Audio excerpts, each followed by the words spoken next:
The Great Dictator. That was the movie that we watched this week.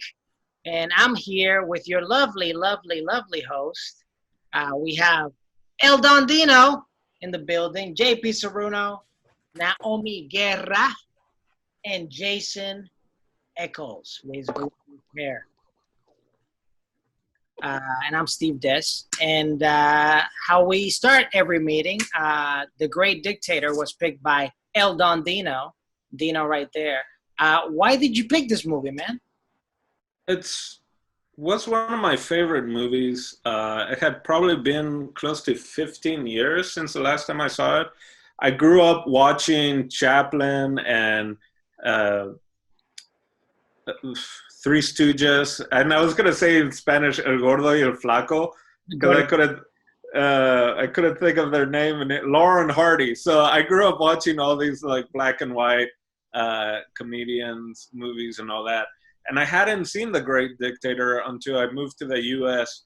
and I it became one of my favorites, and for a very long time it was the idea like if I could make a movie, I wanted to be in the line of The Great Dictator or City of God or Life is Beautiful, like stuff that has a lot of funny moments but deal with real serious subject matter.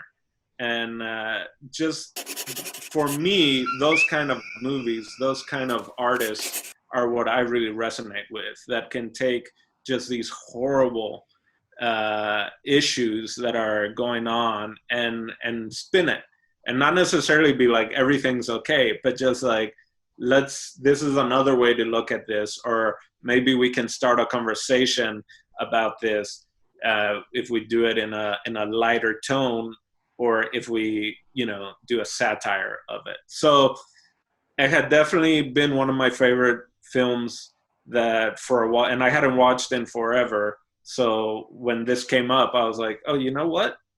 I really want to watch that movie.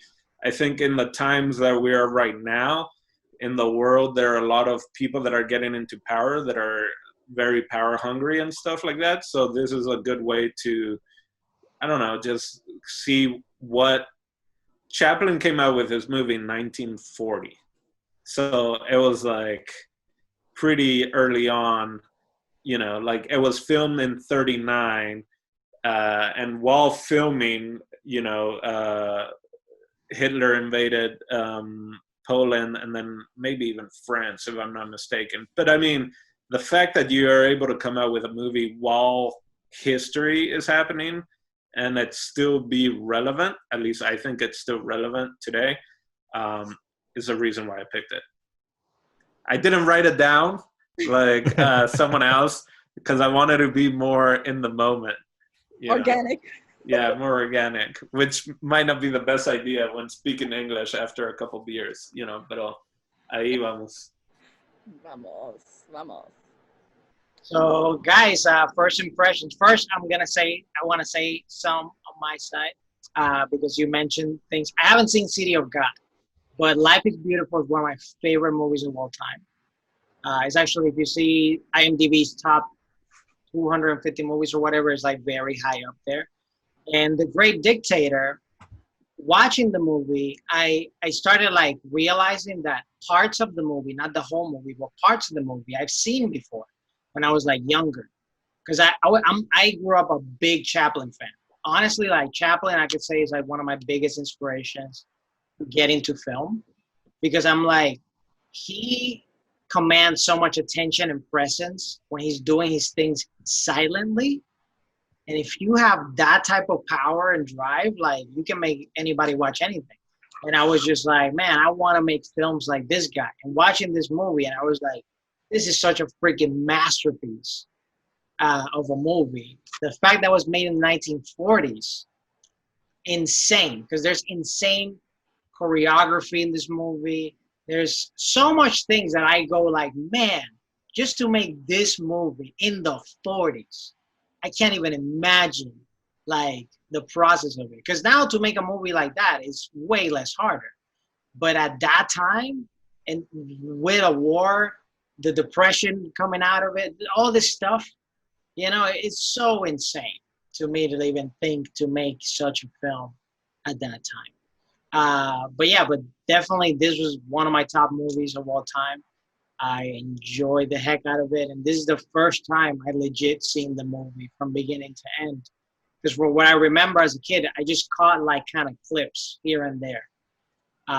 Maybe from like an infomercial, or maybe it was on TV and I caught it real quick or whatever it was. But this is the first time I see the whole way through, and I'm like, man, what a brilliant film. And at least it leaves you with that moment of hope and stuff. But we'll talk about the ending later. What do you guys think? Who hasn't? Who saw it for the first time? I guess Steve, kind of, because you hadn't seen it all the way through. Okay. I've seen it for the first time. I've seen it in bits and pieces, excerpts. I've seen a lot of excerpts, but this is my first time actually seeing it. Same here.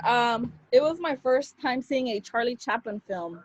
The first time I saw Charlie Chaplin was, I live by Hollywood, so it's down the street. So I only saw Charlie Chaplin as a wax figure, but seeing him act, I'm like, this dude is behaving or acting in silent form, but everyone is still attentive, or like he has the spotlight. So I was kind of like amazed on how he can grab people's attention just being silent. The last, oh wait, not the ending. I was really impressed because during this time, not a lot of people had like a right to speak or say certain things. So like this movie spoke a lot of volume, and I could imagine how the people in the cinema were watching this thing. Like, there's a lot to it. I enjoyed it. For being my first Chaplin film, I recommend it for everybody. And I don't know, like, I was amazed in just his behavior, you know, like his behavior was on point. He's a good man. I never really saw a Chaplin film until now, so thank you, Dino. Glad. This was maybe like, I think the third or the fourth time that I've seen the film, even though I was introduced to the film very recently, which was about 6 to 5 years ago back in college. And even then I only knew of Chaplin's silent films. And there's actually a few scenes in this movie that are tributes to some of his earlier works. Yeah. And I guess the one thing I could say is it really shows how much of a true artist Chaplin is, because, you know, everyone who sees his silent film stuff, like it's very slapstick, very cutesy comic humor, like comic strip humor, much like, not in the ways of Buster Keaton, because he was much more physical and much more crazier, let's be real. But like when you see this movie, like it's not only is Chaplin the star, he plays two separate characters, but he also directed and he wrote the piece. And like you really see like, wow, like he's, And the music. Yeah, and the music, and like he's like all around like he's a real like triple threat, you know. And it's like it's you can't help but appreciate like, wow, like this guy legit had comedic chops that were, I want to say, even ahead of his time, like, because, you know, he does implement his comedic stylings to a real story. And like even just the fact that he, again, like we mentioned this before, wrote this right at the start of the Second World War, and he had to guess a lot of stuff like what was maybe happening in Germany at the time, because not that many people knew of the concentration camps, and no one knew how like legitimately fucked up those places were. And this was written before the US even entered into the Second World War. We were very reluctant and very neutral as a country. So the fact that he was like, no, this is important, people should see this. And my partner, she did a quick wiki of it, and I guess it had one showing in Germany, this movie did, and it was to a bunch of German soldiers, and they had no idea what the movie was about. But by the time that they actually got the message, it had quite the reaction, people supposedly started shooting the screen during the movie. Wow. But it's like, no, he was willing to educate and provoke, and it had a very progressive message. Like the man himself also was very much like ahead of his time. Because I know a lot of folks like to say like certain ideals and certain like stigmas in the human race during certain times. It's like, oh well, it was a product of their time. Like that's just how it was back then. But like when I first saw this movie, it was with a film professor at my college, and he's old. He's like 80 something. Oh, I remember that guy. Yeah. And even he would tell us like, you know that's bullshit. People knew it was wrong back then. They just didn't have the power to say it or have the, stance to, say it. So, and it just shows how true he was. And it's it's a fucking hilarious movie. Every time, like, I'll laugh out loud even during the bits I know, and I'll rediscover new bits. And it truly is a work of art. I would agree with that. It's a complete work of art. My first time watching the movie, I loved it. It's a masterpiece. Everything JP said, I second all of it. The thing that I found that kept going through my mind as someone who's seen a lot of Chaplin's work is all the different bits and all the different choreography for his bits, because his bits are, he's still working in the silent form for the most part. This movie could have easily been a silent film, for the most part. In all the bits, I kept thinking, like, how does he come up with this stuff? Because this is like later in his career. This is like the end of the first act of the second act of his career, right? So here's a movie, is the beginning of his of the talkies for him at least. And he's already done like, I don't know, 25, 26 years of movies before this. And he's already done so many different bits of choreography and, jokes and, all this physical humor. And then comes this movie where there's actually like talking and sound and stuff like that. And he still has these like bits that work. And what I kept thinking was like, how does he come up with these? Like, it's just genius level to have that much material, first off, right? He wrote it, directed, did the music. But then it hit me. There was no social media at the time. So he had lots of time? Is that what you're saying? Yeah, there's a ton to think, man. Lots of time to think. I mean, obviously there's other artists who and thinkers who have done similar things, but to see someone execute it so time and time and time again, I went to his movie filmography and I just saw how many movies he had, and there's a lot. There's a lot of work there, just that's been committed to film, not his theater work or any of his other, just his film work. It's insane, right? But then I kept thinking, when the silent movies begin to die out, so did most of the silent film stars, because it turns out they couldn't act. You know what I mean? So all those people that like people, worshipped as movie stars and as icons of that day sort of disappeared. But Chaplin did not. Chaplin continued to work.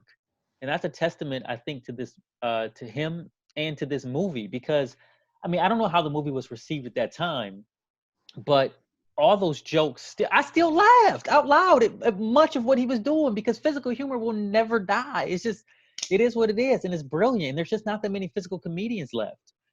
So those were my initial, that's what I kept thinking throughout the movie. Those were my opinions right off the bat. And rewatching it now makes me like how much he has impacted today's, like, not even today's, but like Mel Brooks, right? Or like watching it again today, I'm just thinking of like, oh my God, you can look back and see like all these comedians, and not necessarily even doing Hitler jokes, right? Or anything, but just the fact of like, just his goofiness, the stuff of like, this is bulletproof, silk bulletproof vest, or this is a parachute that you wear as like how stupid is that? Like the stupidest things, and he What like a he great did it. script, right? He did it first, right? Yeah.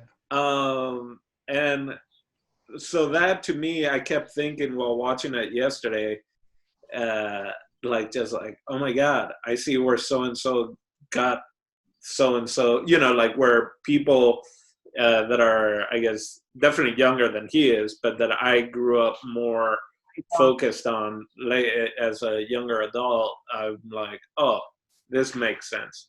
Now, I did just read, I was looking a little bit.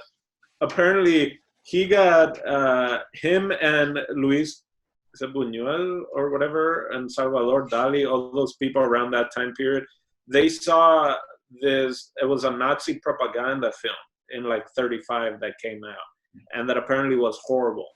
And the reaction of the other directors were like, oh, this is horrible. Like, they're just like, this should never be filmed. Like, the West has kind of lost already. Whereas Chaplin was just like, I guess, laughing his ass off, like, this is ridiculous. And he used that as inspiration to kind of make fun of this. And I guess rewatched it a bunch to take, you know, get the Hitler mannerisms down. Because again, it's kind of like, where did people, you know, unless it was like on film, you know, like you didn't see any of this footage.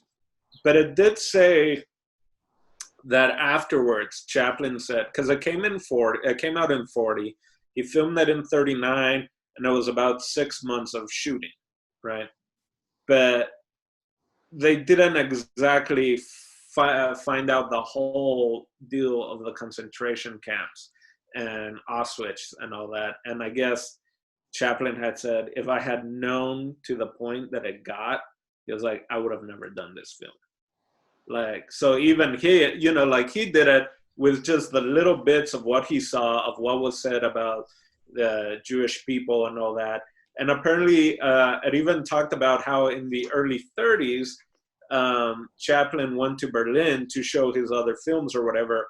And like there were mobs, people loved him, and the Nazi party was not happy. And they actually came out with a book. And I like was against Chaplin and against other Hollywood people or whatever, you know, Jewish backgrounds and stuff like that. So it's interesting to see that kind of, even his response of in the later years, kind of just like, it was so horrible. Like, why would you even make a film? But I'm glad that film was made. I mean, maybe that helped, you know, with Life is Beautiful, you know, the person, Roberto Benigni, like his grandfather, like that film is also very biographical. And so maybe it's like part of it was, you know, maybe the grandfather thought of Chaplin while having to deal with this, you know, with what you deal with during World War II. So that's a little side kind of stuff that I have recently found out about it. I just, yeah. Yeah, but he for sure got like a lot of stuff down with a little amount of stuff, which I guess like, because that was another thing that I kind of remembered rewatching this movie, was that as much as they put a lot of like emphasis on like if you do the state wrong, you'll be sent to the concentration camp, they treated it much like if it was just a normal jail. You know, you still had flags and propaganda up in the cells, and he was able to get letters and notes like a jail or a prison would, which we all know, like, that was definitely not the case. Like, that's, once you were in there, that was it. Yeah. A lot of that is said that he found out from his friends and other artists that were in Germany or in Europe at the time. So, of course, you can only, you know, find out so much, you know, about what's going on during that time period. It is, I think it's the first film he did that he talked in. I think that was a big thing. And him, like a lot, I think, of silent film stars or director, thought that talkies was going to destroy the film industry. Like, just wrongfully thinking like, oh, this technology, this new thing, like it's a fad or it's not the same. So it is very much like all the other characters are just talking, you know, for the most part nonstop or setting up everything. And him, for the most part, is just him doing his physical kind of bits. He doesn't do a lot of talking until the end. Yeah. And when he does, whoo, I mean, I feel like I saw his like just drop the character, right? Yes. And just like, let me just, talk to you directly. And no, that's interesting because I had seen that clip at least a dozen times. Sometimes I watch it at least once a year just to remind myself of like the humanity, right, of this world that we live in. Yeah. And when watching it in this movie for the first time, I realized that's not even really who the character is throughout. That just feels like Charlie Chaplin talking. Yeah. And what a thing to say. Your first time ever giving a monologue in a movie ever. You've had this storied long career. You're a full-on, like the biggest movie star on earth. And your first time ever speaking on film, and that's what you decide to say. Yeah. That's like a powerful speech, actually. Huge. I've seen that speech elsewhere, and I was surprised when I first saw this film. I'm like, oh wait, I've seen the speech where it's just so powerful. This reminds me of the interview in modern times. The interview, y'all remember when Seth Rogen came out with the interview? And I haven't watched it, but I remember the whole. Neither have I, but like Kim Jong-un or whatever Korean dictator was pissed as fuck. So can you imagine just like, well, you guys already have mentioned the controversy or just like the anger or like the robust of these people in power that just like, what the fuck is this fool doing? Is he making fun of me? Yes, he is making fun of you. Well, from what I heard, because when my partner did the wiki, I think Hitler actually did see the movie at least twice. He watched it more than once, but he never gave his opinion on the piece. But like the motherfucker obviously didn't hate it if he decided to give it a second viewing, Bro, I think maybe Hitler might have been an egomaniac and just loved the idea that anybody was even parodying him. You know what I mean? He might have enjoyed that. I mean, he's a Taurus. So. I enjoyed the whole movie, but there's so many scenes that are coming to my head. And I enjoyed when the guy that was playing Mussolini came. The from the land of bacteria, the Italian, the Mussolini character. Yeah, like one-upping each other. Like, oh, that guy was great. Oh my god! So and I love how he played the Italian, like a typical American Italian. That's amazing, right? I mean, and Chaplin definitely dropped some blah blah blah sauerkraut, and he was like.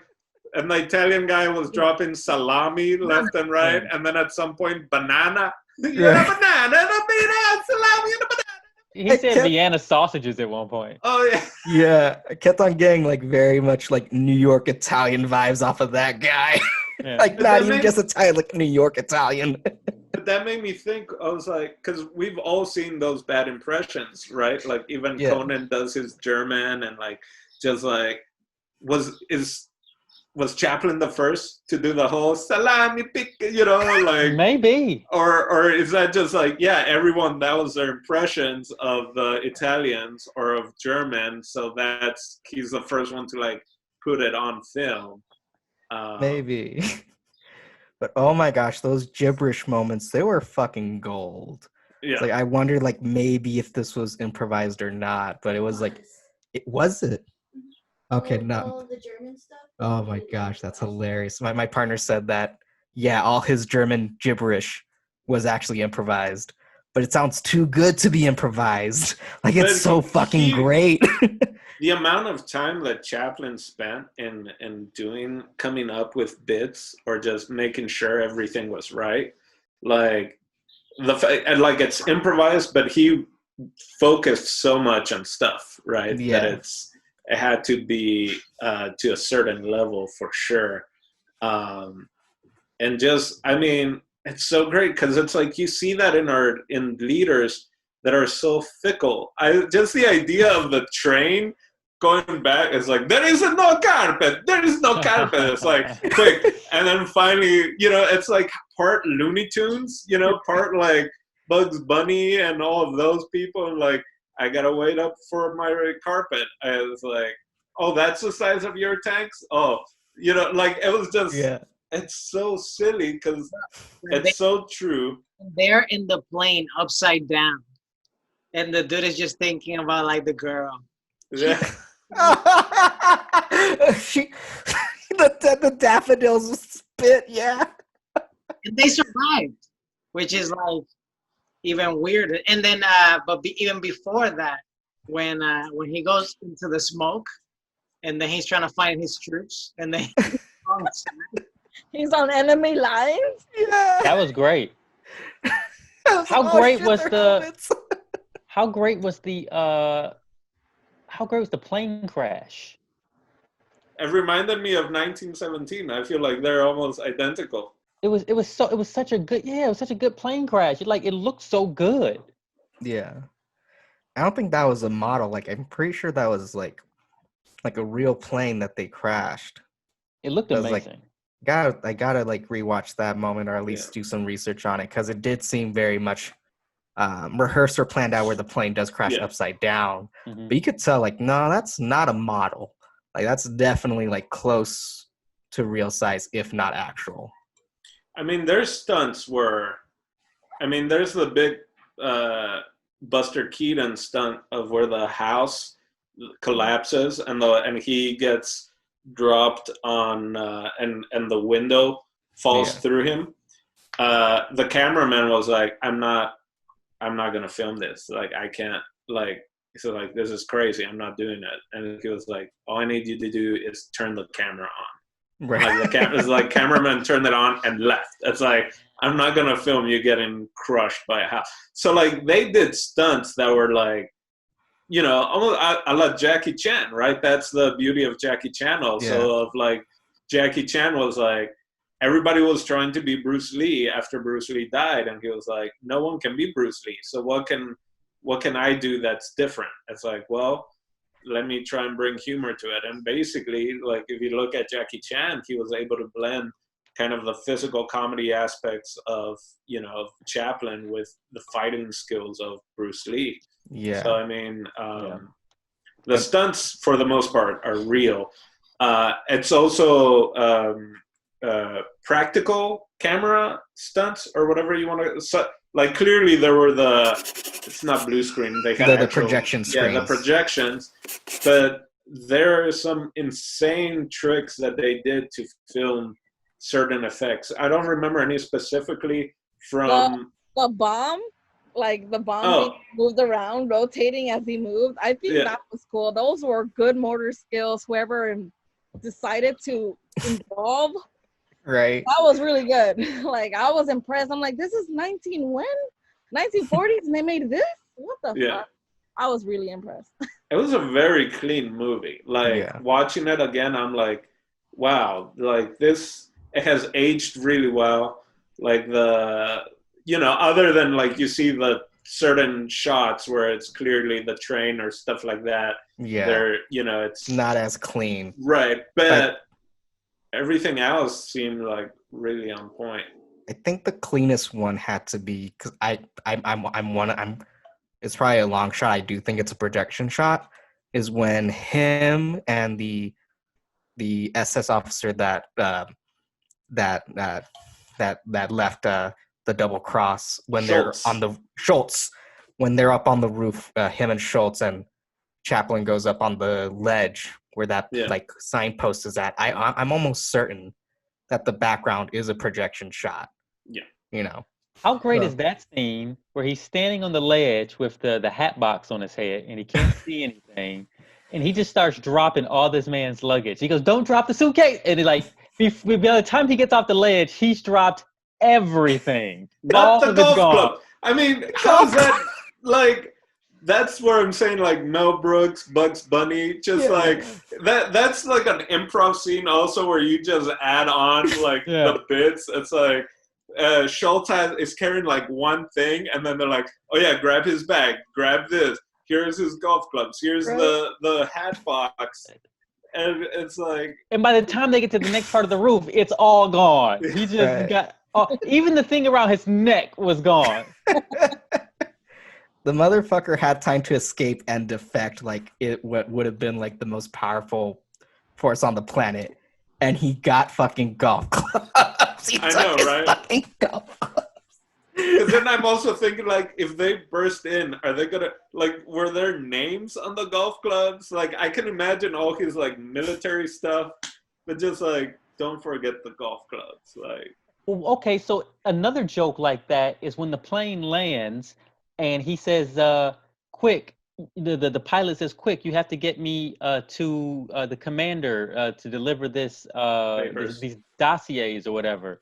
And he goes, if I don't succeed, the war is going to be over. He goes, the war is over. we lost. He lost. No. It's like, because he didn't get the dossiers, it's so funny. I was like, oh my God, I love that. Had some, and then and it's like a rom-com at the same time. There's like that whole stuff.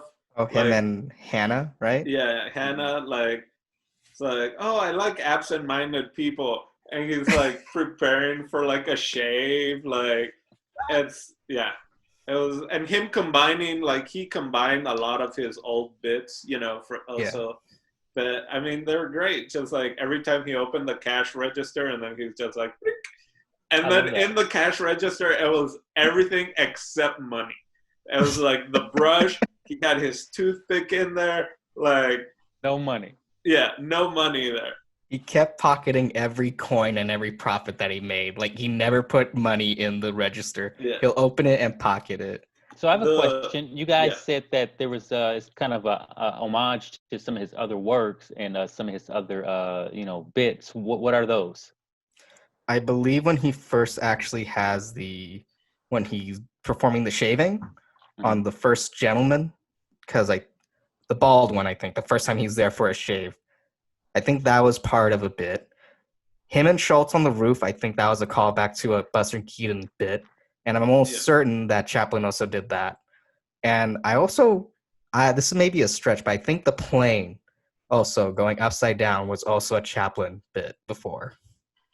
It's kind of like Jackie Chan, once he made it to the US, a lot of his stunts have then been incorporated into the American films he's been in. So like all the major stunts that you've seen from Rush Hour and Shanghai Noon and Shanghai Nights, all that, like there are specific Jackie Chan movies where they did that. Only that, they did it quicker, or they actually incorporated, tricks with camera angles so that it wouldn't take him forever.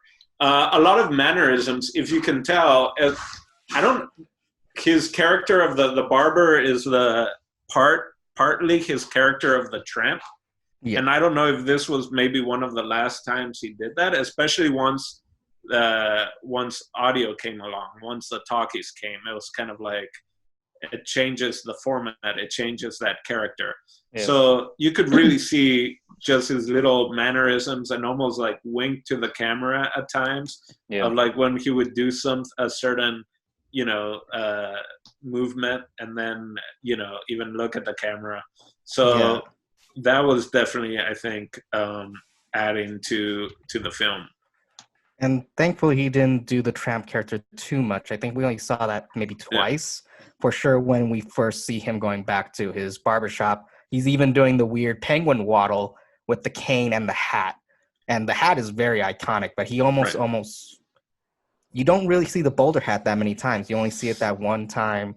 And I think a second time that we see it is when he and Hannah are about to go out. And then Hynkel does his freaking speech again about, like taking down the Jordan. Yeah.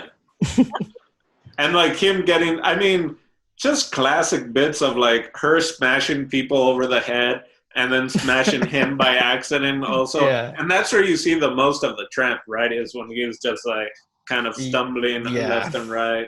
As you watch this movie, it almost pains you to know that most comedians today probably have not watched this movie, because you just feel like most people haven't learned from the comedic timing and how important callbacks are, and just like I mean, like this movie is so full of callbacks, and the characters in themselves are comedy. Just like, and the relationships in themselves are comedy. Like the relationship between the two dictators, the Italian and the the whatever, those two dictators.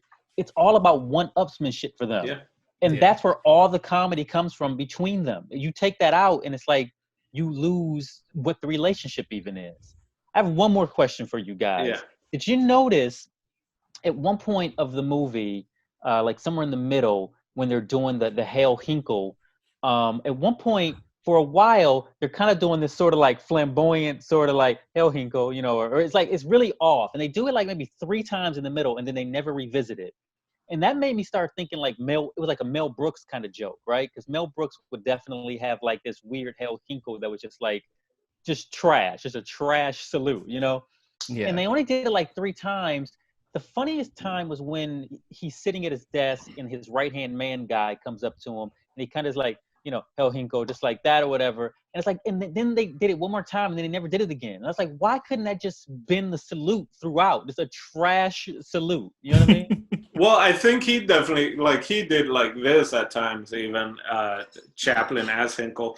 But I mean, then you have Schultz when he's gonna, he's putting, you guys have to decide who's gonna go, so that we can win back our country.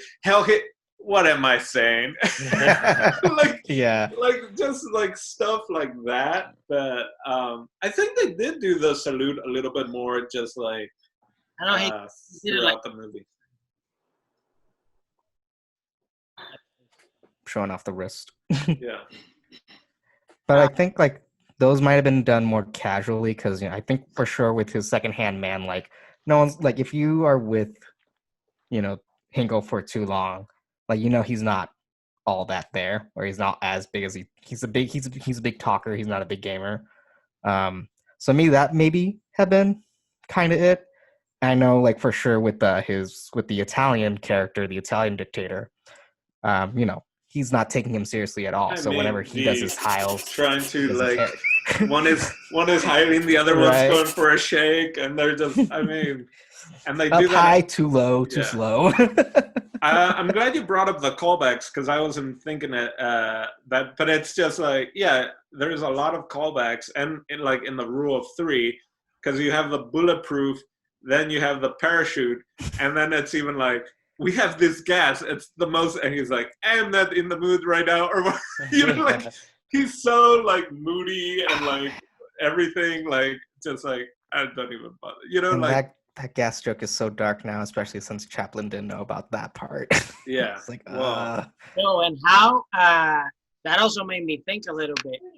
The part where he's about to do something weird to this assistant lady, and then you have to come to the roof, to wherever, to the top, and come check this new bulletproof thing, and then the person just gets shot and dies. That made me think, how many experiments have they made just like that with humans? Just he died, so let's try it again. Yeah. That's happened in real life for sure, but I have no idea how much actual Hitler may have done that or subjected people experimenting a lot.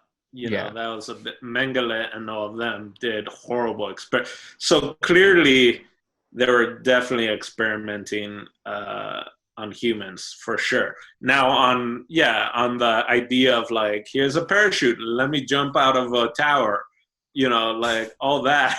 To what extent? Maybe not that bad, but Yeah, that's watch the History Channel. You'll know about those experiments for sure. I liked how they thought the hat would help, but I didn't. The design of it, I'm like, oh, this is not functionable. And then he falls and se cae, and I'm like, Erin, why do you waste my time?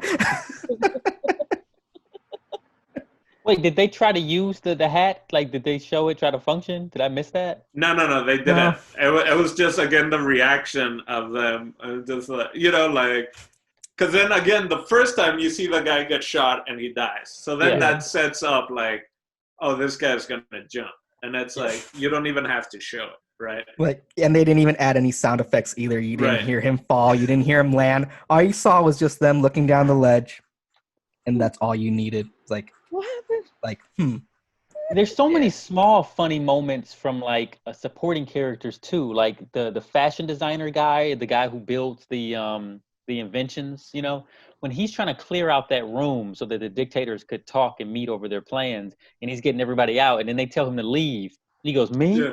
He goes, "Yeah, you leave." And he goes, "Leave?" Yeah, you And- too. And that slow walk to the door and them just letting the camera follow him out is so funny to me. It was like, And then kind God, of look over. yeah, that is Like- so good. Just that little moment.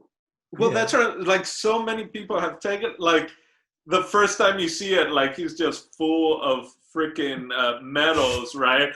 And he's got to find the metal, and he screws it up. So it's taking this off, and that's just like this back and forth between, I'm like, oh, no, yes, I'm saying this.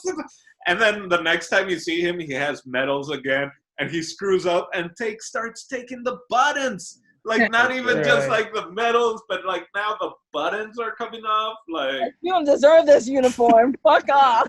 So good. It's so good. the dynamic between Herring, him, and Garbage, yeah, it was so great because like even like Herring and Garbage, they could both be mistaken as the same character if you just purely play it by power.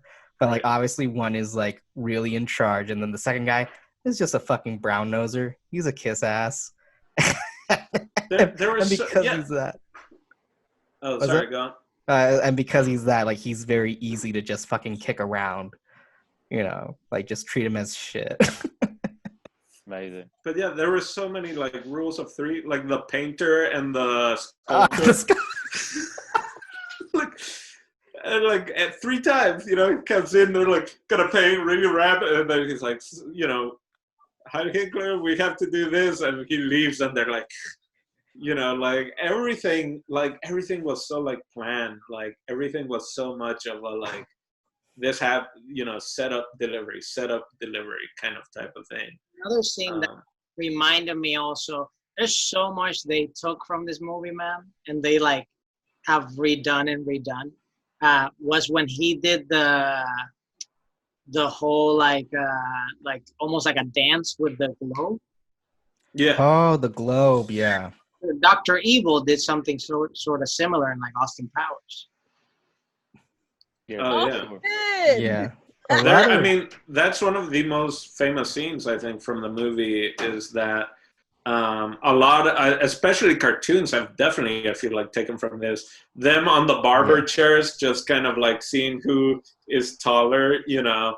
That got me busting. I was busting at 2 a.m. Like, no one is seeing me right now, but I'm fucking I was laughing so hard. I'm like, what the fuck? Why is this so funny? And the way it cuts is great too, because he falls down and then they just know exactly like, yep, this is where you cut the scene. Even before he Right. like, you get the full reaction. Like that's what makes it brilliant. Now I know Bugs Bunny did the same thing. I would imagine Chaplin did it first though, right? 1940. Yeah. Yeah. Bugs Bunny wasn't in black and white, right? They were already in color. That's funny. I believe so, for the most part. Like Ah. Merry Melodies was definitely, well, Mary there's a little bit Melody, of black gray. and white. Yeah, gray. Black and white, yeah. Gray. No, black and white. That's They were great. Grayscale, hold on. There were definitely older ones, but I don't know if like Yeah, if that it had its particular... footing in what we know of Looney Tunes. I mean, 'cause, like, that whole setup of just like, he's gonna come, we're gonna make him walk from the furthest point away, so he's shamed. You're gonna be sitting higher than him the whole time. He's gonna be looking in your face or looking at your stat. Like everything they set up, the second just like thrown out. Like, he came in behind you. He made you turn around. Like it's so smart. And I mean, and that's I think the genius. I don't know. I'd have to look into, like, clearly if Chaplin said he wouldn't have done this if he knew like how much, like, did he see how like egomaniac or feeble-minded he was? Because I feel like they were even making fun of the whole Aryan race of like blonde blue eyes, but led by a brunette or a dark hair. You know what I mean? Like that whole idea also that it's just like, I think yes. I think yes, because I've seen a few things just this year where people kind of talk about like how narcissistic Hitler was and how delusional he was and how utterly Orson Welles has an interview on the Dick Cavett show. What's the name of it? Dick Cavett show. Watch that interview. He talks about when he was a kid, he met Hitler. He met Churchill. He met Hitler. He met Orson Welles. Okay. Mm-hmm.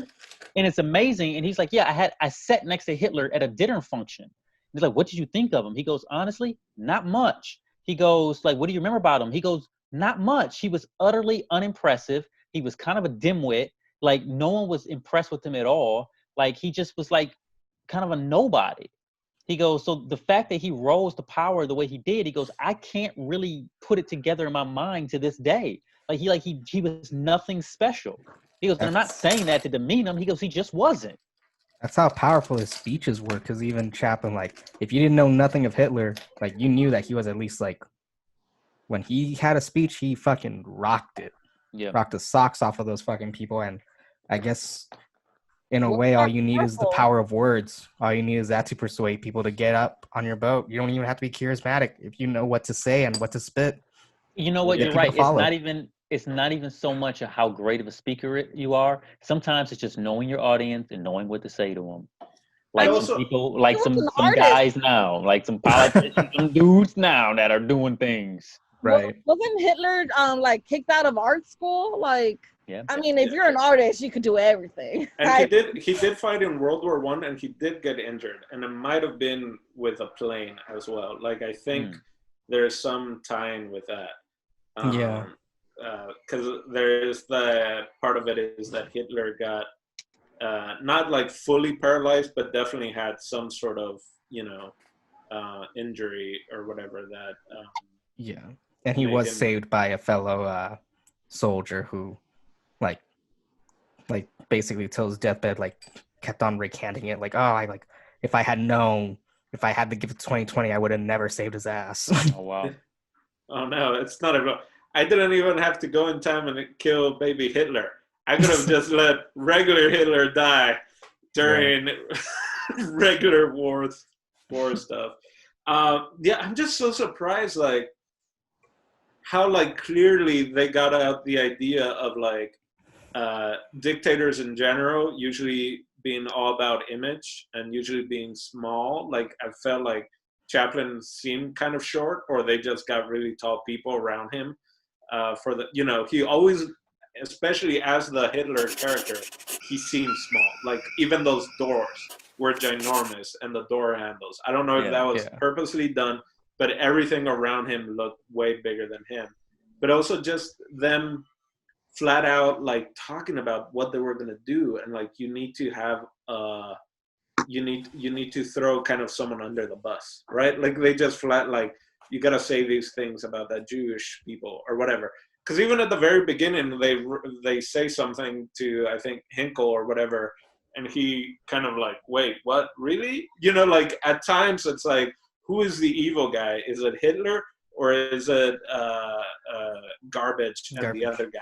And then they kind of feed off each other, but just like the psychology of it, that Charlie Chaplin was able to, like, show, like, this is what these people are thinking or doing, has not changed at all to today. Like, people still think, like, we need someone that, like, when the old guy in the ghetto, all of them talking, like, they're like, we just need to find someone that people can hate, someone that we can blame our troubles to.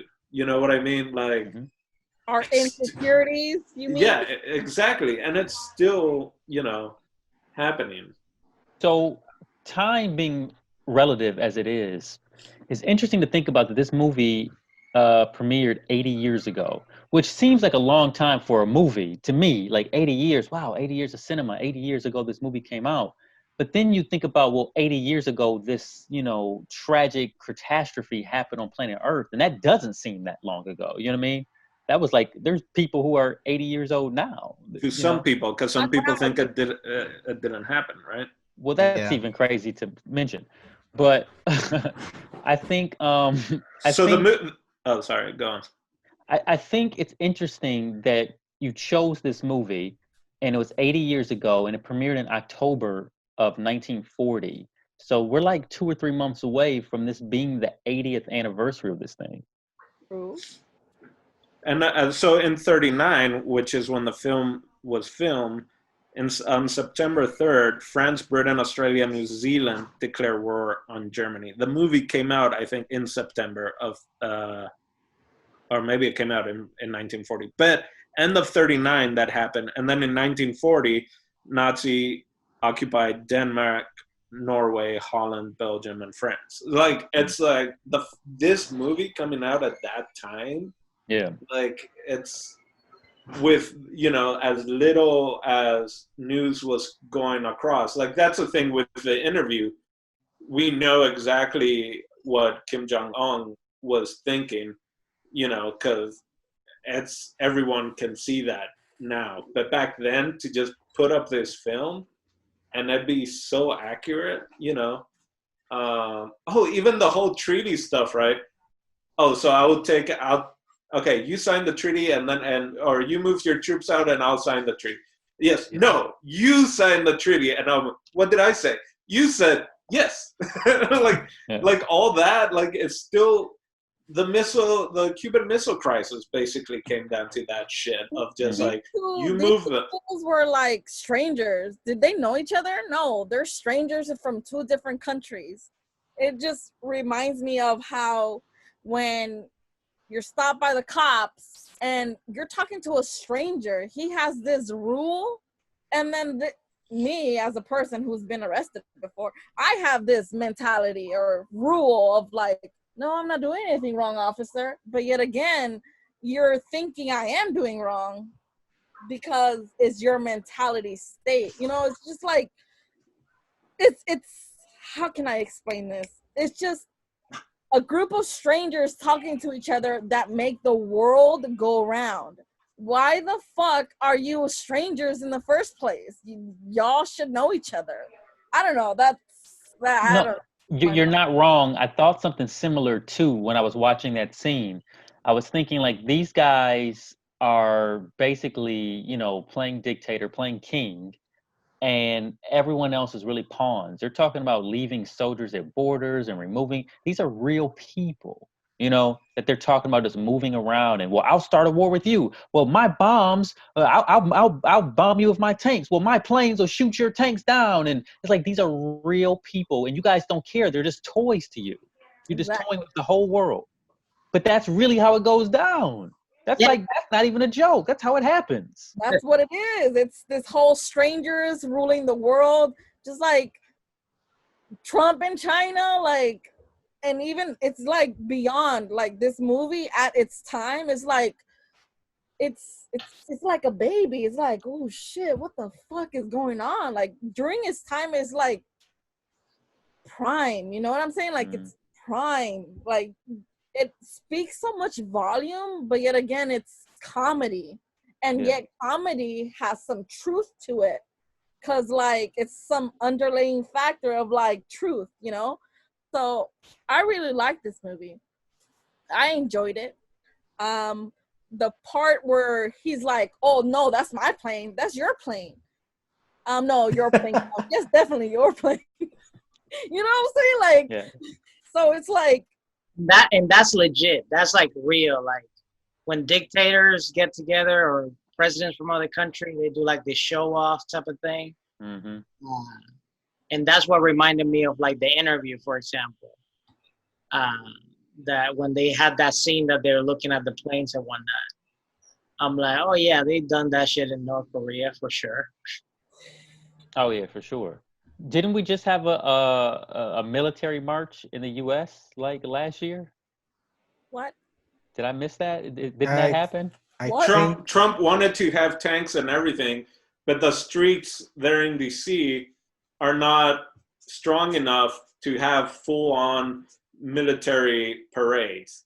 So like he wanted full-on like heavy duty tanks, everything, and they were like, nah, like you get some of these like tanks with tires, or like they had to make it small.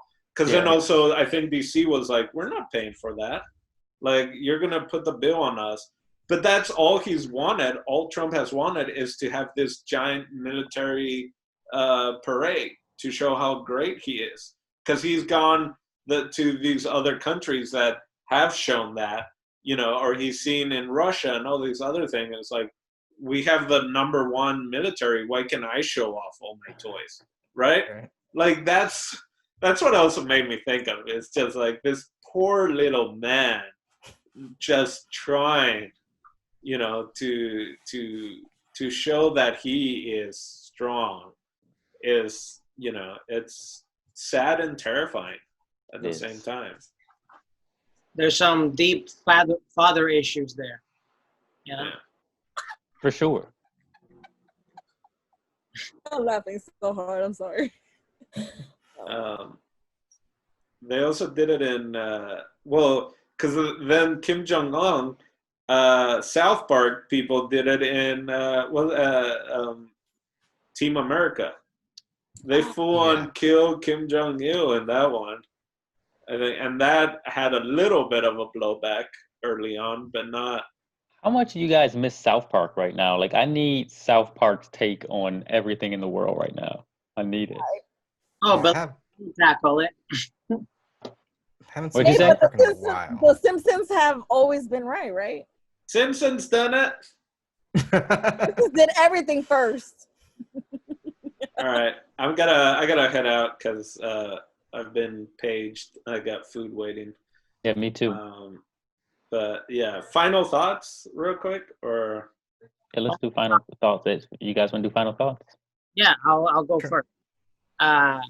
So I love the movie. I love Chaplin. Big fan. I one day hope to make a film as good as this one, where I can find that humor with that strong message. And also me just watching stand-up lately, since I am a retired comedian and I'm like stand-up. I've been watching like a lot of stand-up comedy, and what I've noticed is that the stand-up comedy that hits me the best is when, of course, it's funny, but it has a message behind it. For example, the Chris Rock one, especially the last one that he did, Tambourine, talks a lot about police brutality. You can watch it. That was made years ago, and it's still relatable to where we at today. And same with like other stand-up comedians that I watch. Those are the people I remember the most. When I just see someone just doing jokes for the sake of doing jokes, is the special or is the comedian that I kind of don't remember. You know, it's like one of those stand-ups that you watch and then it goes, you know? You don't remember, you don't retain a lot out of it. So what I've noticed is when I watch movies like this it can get me in that emotional aspect, but it also has a strong message behind it. Those are the movies that I enjoy the most. And that's why I think this movie is a great movie. Cool.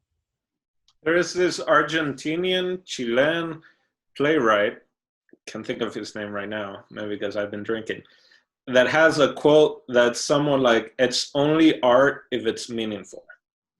So like, just, you know, with plays and all that, like there can be plays, like you said, there could be comedians, but for it to be art, it's gotta be meaningful. I just butchered Alex Dorfman. And he has different plays about during the dictatorships in South America. I'll bring that up at a different time. But yeah, you talking about that, about having meaning to stuff, I think it's very true, right? Of there's the topical comedy, and then there's evergreen. And evergreen comedy lasts forever, and it's going to continually be topical. And sadly, the police brutality, and sadly, even something like The Great Dictator is still topical today because it's still happening. Yeah, you had Hannah call a fucking a stormtrooper a pig in the movie. That made my laugh my ass off on that. I remember it. I didn't even notice it because we hear it so much. You know what I mean? It's just like yeah, that's what you call them. Like I didn't even. I'm glad you brought that up. I hadn't even considered it. Yeah. But I guess my final thought is it's literally a timeless classic. It'll probably survive even longer than the rest of us here.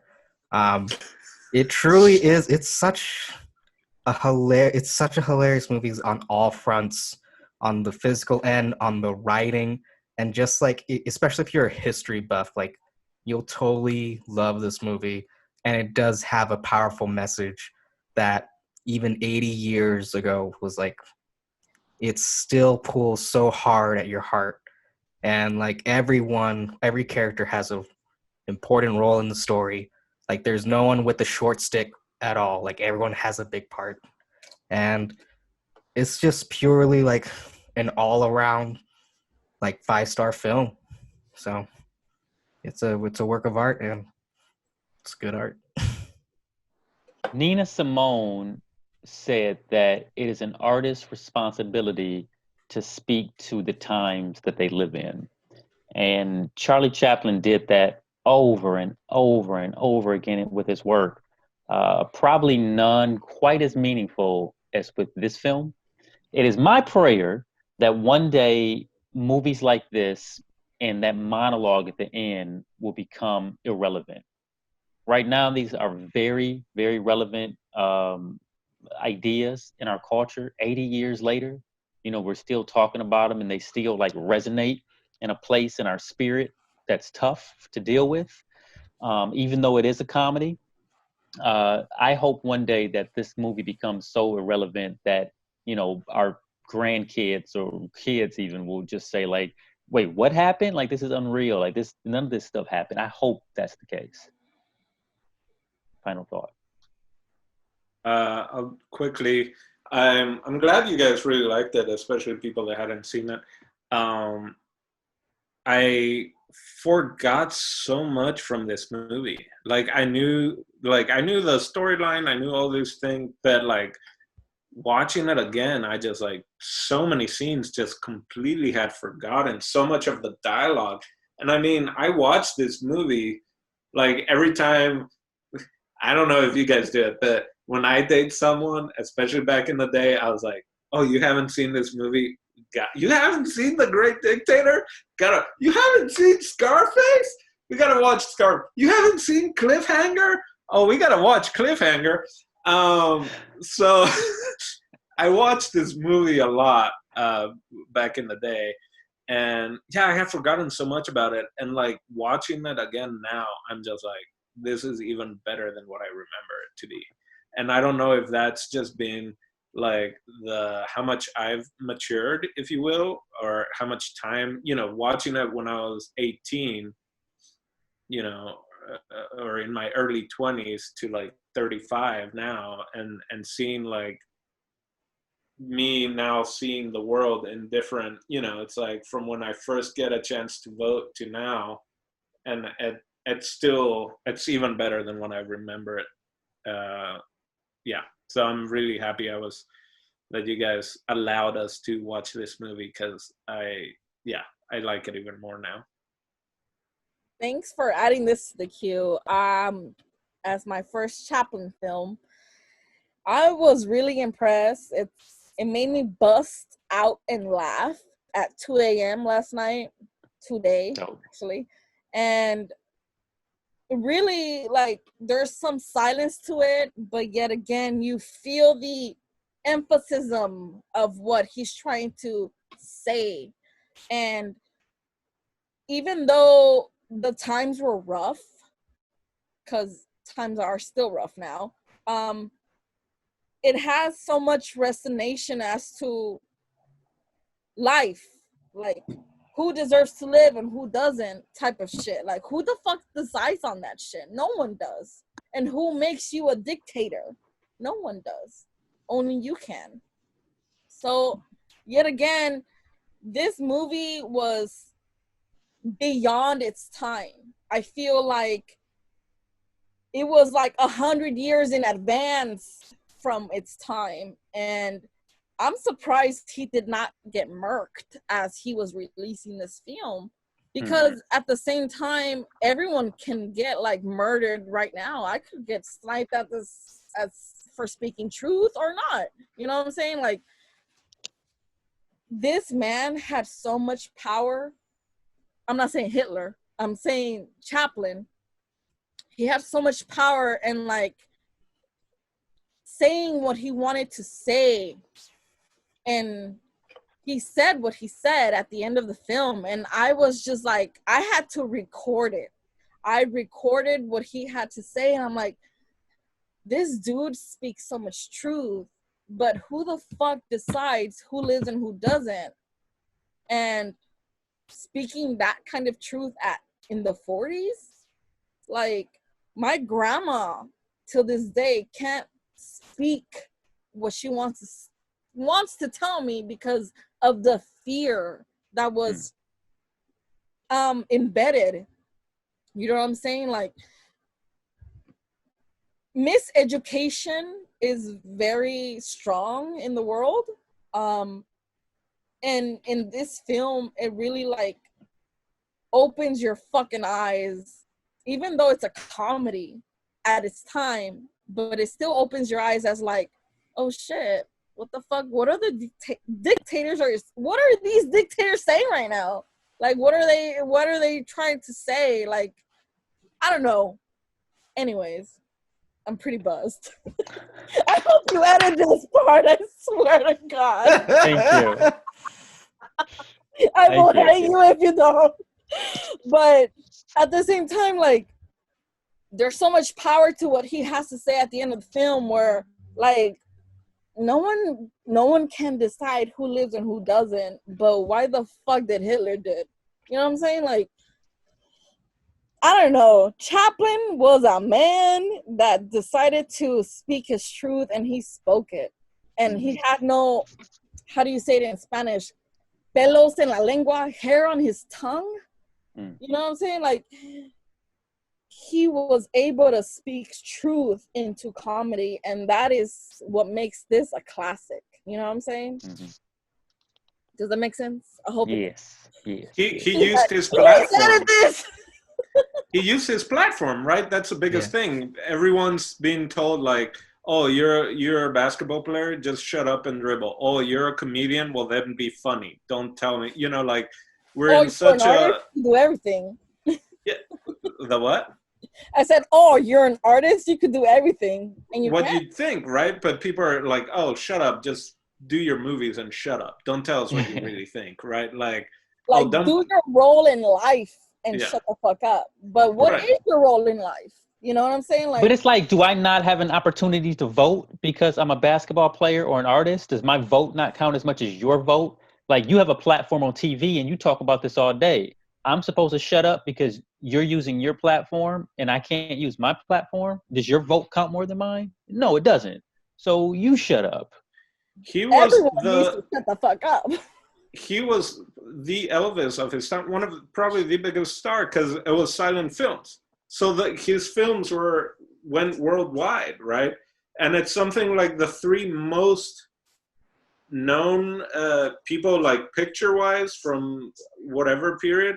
It's between like him and Frederick Douglass, and I forget who else, of like during that time period, got their pictures taken the most, right? And I mean, and you have Chaplin from just, you know, his films, and then you have Frederick Douglass from all the talks and everything. Douglas Fairbanks, I think. No, Frederick Douglass, the slave. Oh, sorry. Yeah, so, but thank you. I don't think that Frederick Douglass is still alive also. But Frederick Douglass ended up doing all these talks, all these speeches. Oh, that's what it was. I think it's somewhere it's like Chaplin, Frederick Douglass, and Mark Twain were like most recognized, I think, because of all their pictures that were around, right? And Mark Twain, because towards the end of his life, he went and just, all he did was toured around and told stories. And with Frederick Douglass, he toured not just, probably more in Europe than he did in the US, giving chats and stuff like that. So people that have that platform should try and use it for good, right? That's, I think, the biggest thing. Like, if you notice something like the Hannah character, like you know, like, how dare you, you're, you know, like, you only do this because you're in a group, like, let me see one of you guys do it. And sure enough, they all throw the tomatoes and stuff at her, right? So it's like people that have a voice should try and use that voice for good. I'm off my soapbox now, so I took over. I think Steve goes to close it out. No, that's pretty much it. If nobody has anything else to add to the chat, that's pretty much it for the Cinema Club. Next movie will be texted to you guys once I get everybody's suggestion. Sounds good. And stuff. And yeah, that's pretty much it. Whoever wants to stick around for post chat, we could be here. I'm gonna head out. Dip out, do your thing. We'll catch you next week. Bye. I'm down for a post chat. Hey, I'm Jason Eccles, and thanks for watching the OEDMILO Network. There are many videos here to watch. Pick one, click it, don't go anywhere until you do, and then subscribe. We're happy to have you.